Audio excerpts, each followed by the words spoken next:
Today, we're going to talk about a language whose relationship to other modern languages is not exactly known. That language is Albanian, or Shqip, as it's called in Albanian.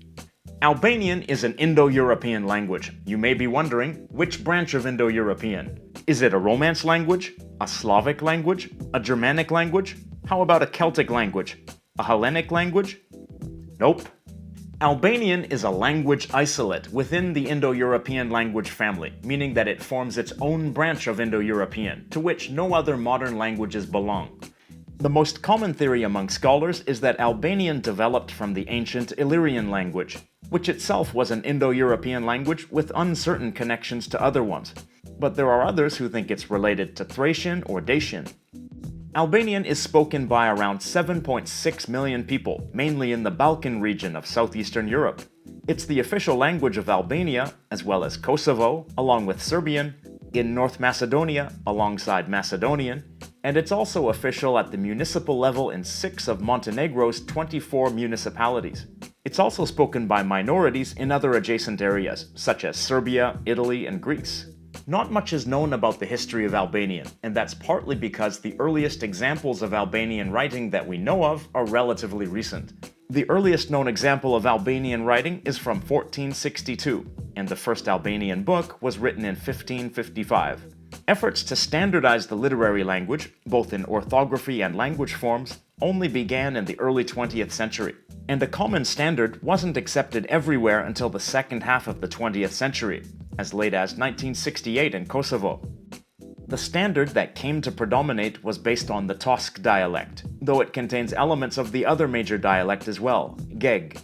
Tosk and Geg are roughly divided by the Shkumbin River, with varieties of Tosk being spoken in southern Albania, parts of Italy, Greece, and Turkey, and Geg being spoken in Kosovo, northern Albania, the Republic of North Macedonia, and Montenegro. Both dialects have a number of subdialects, and there's a transitional dialect in central Albania. What's Albanian like? Let's look at some basic words and phrases to start. And since it's kind of hard to find Albanian speakers to help with this video, I'm just going to use the Google Translate voice. Let's check it out. Mirëmëngjes. On second thought, I think I'll find a native speaker. Hello. Ç'kemi, Notice that this letter is pronounced as ch. Good morning. mirëmëngjes, Good is, mirë, and morning is. mëngjes, This letter represents a schwa sound, and you'll see this a lot in Albanian. But notice that it's reduced and almost not heard at the end of words. mirë, And notice that this digraph is pronounced as a palatal ja, similar to j, except that the tongue is retracted towards the palate. J is represented by the digraph xh. Albanian has a number of digraphs, combinations of two letters that represent a single consonant sound. Good afternoon mirëdita, dita, means day. Good evening mirëmbrëma, mbrëmje, means evening, and mbrëma, on its own actually means last night. Bon appétit, të bëftë të mirë, bon voyage, or have a nice trip. rrugë të mbar, In the word, mirë, you heard an R sound, which was an alveolar or post-alveolar approximant, similar to the R sound in North American English. That sound is written with a single R. In the word, rrugë, we can see that the double R represents a trill in Albanian. Call the police. thirrni policinë, Notice that Albanian has a th sound, represented by th. It also has a voiced the sound, represented by dh. It's one of a small number of Indo-European languages that has those sounds. Go away. zhduku, Notice that the digraph zh represents the sound j, like the French j sound. What's your name? si ju quajnë, In formal speech, and si të quajnë, in informal speech. The letter Q represents the sound ch, like ch, but with the tongue retracted towards the palate. My name is. mua më quajnë, Now let's examine a few features of the language. Noun cases. There are 5 noun cases in Albanian: nominative, accusative, dative, genitive, and ablative. A vocative case also exists, but isn't very common. Nouns have endings that show the case of the noun. Those endings are also different for singular and plural, as well as definite and indefinite. So the endings function not only as case markers, but also as markers of definiteness. The indefinite singular forms also have an indefinite article Një. before the noun, which also means one, and the indefinite plural forms can also be preceded by disa, a word meaning some. The case declensions are different for masculine nouns and feminine nouns, and there are some variations within both masculine and feminine declensions depending on the sound at the end of the word. Adjectives. Adjectives come after the noun. For example, Djali I mirë. meaning the good boy, and Vajza e mirë. meaning the good girl. Adjective endings don't change very much. They're usually the same except for the feminine plural form, which ends in a, Vajzat e mira. but they are preceded by linking articles that show case, gender, number, and definiteness. It's worth noting that adjectives can be attributive, meaning they come right after the noun, or they can be predicative, meaning they come after a linking verb. In Albanian, in the plural definite form, the adjectives have different linking articles depending on whether the adjective is attributive or predicative. For example, the good girls Vajzat e mira. and the girls are good. Vajzat janë të mira. Notice here the verb meaning to be. A predicative adjective comes after a linking verb, whereas an attributive adjective comes right after the noun.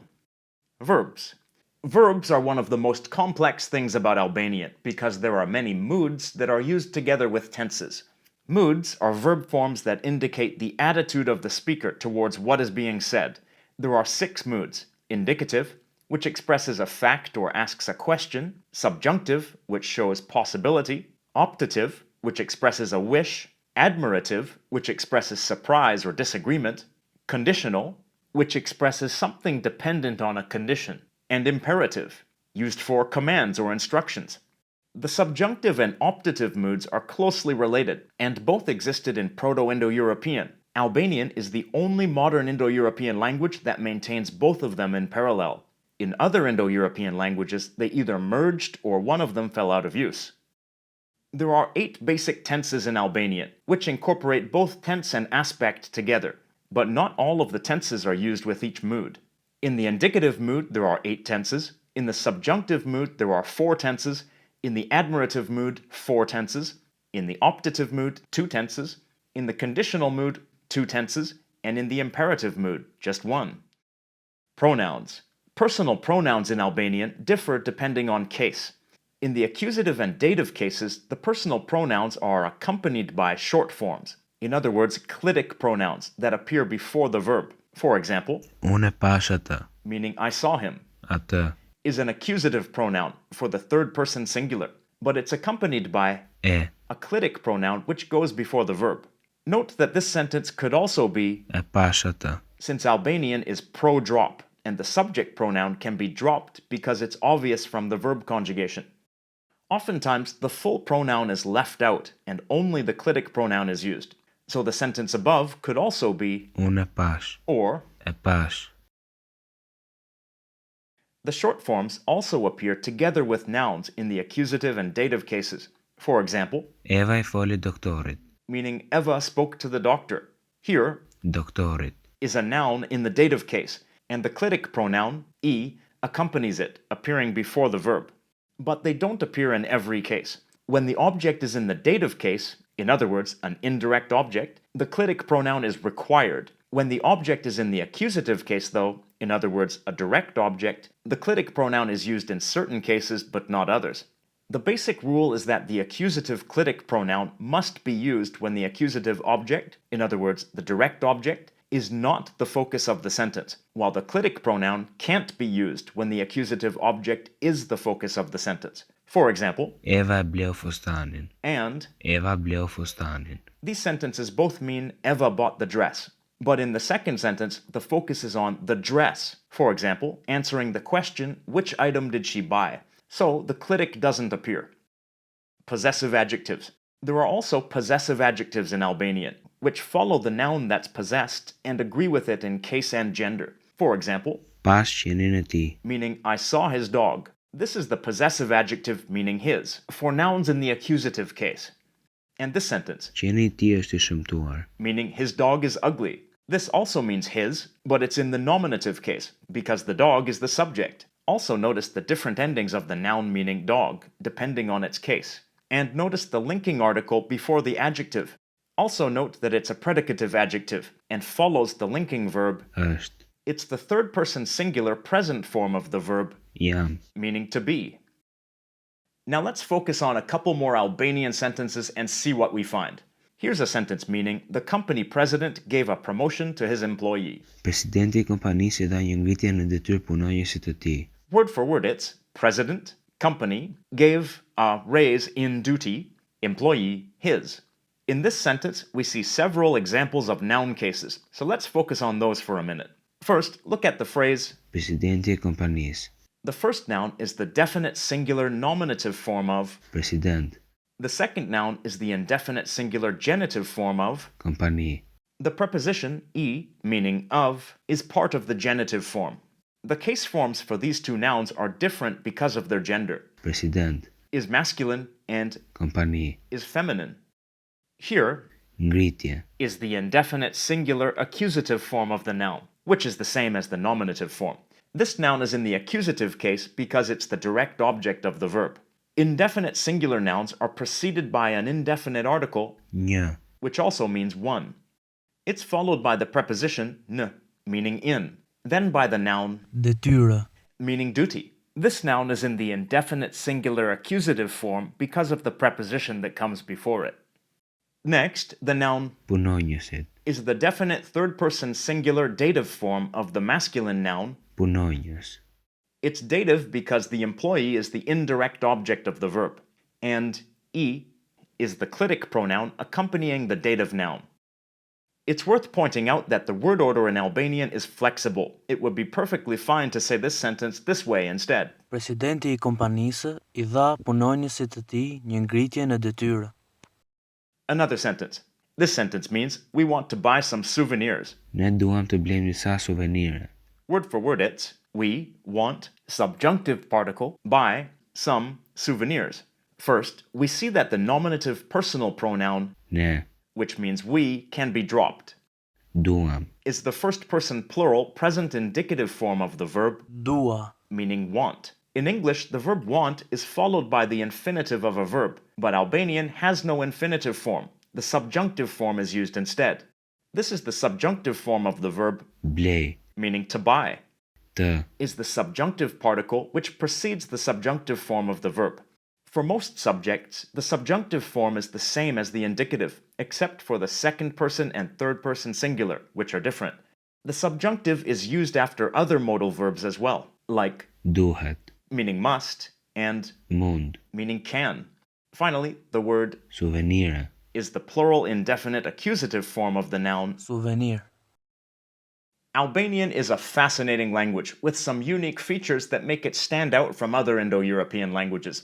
And it also has some other features in common with other languages of the Balkans because of the Balkan Sprachbund, an area in which all of the different languages of the Balkans influence each other through contact.